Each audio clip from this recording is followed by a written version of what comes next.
Hi guys, so today I'm going to teach you how to make my sloppy joes. Here you go, you see it on my buns, and then you see we used it on bread, and then we also used it on top of pasta, and we also put it back on my homemade buns there, and I'll teach you how to make those soon. Last but not least, we put it on rice. So this is good for anything you're interested, this is what we do. So you're going to need 2 cups of brown lentils, and you're going to add 4 cups of water. Then halfway through the cooking, you're going to add another 4 cups of water. So we're going to put the water in a pot, and we're going to go ahead and cook that down. Just cook it as long as it says to on the package, or until it gets tender.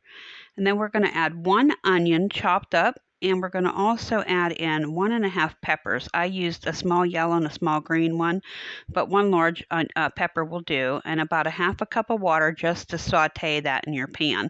And you're going to saute that about 10 to 15 minutes.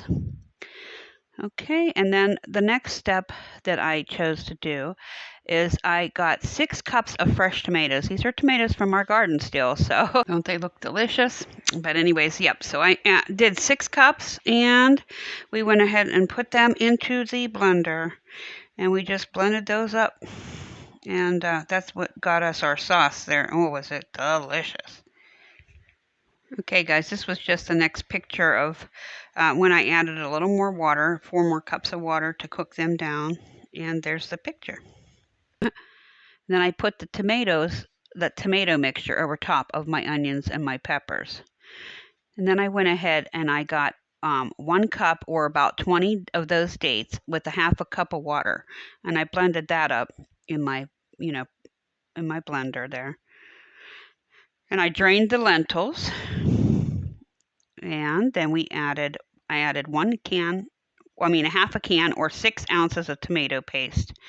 And I added that, and then I added 2 tablespoons of maple syrup. There's the syrup we used there. And there we are, 1 tablespoon of chili powder. So you have your tomatoes, your dates, your maple syrup, and your chili powder all in there. And you're going to just mix it through. You're just going to heat that through. And that's it. We're done.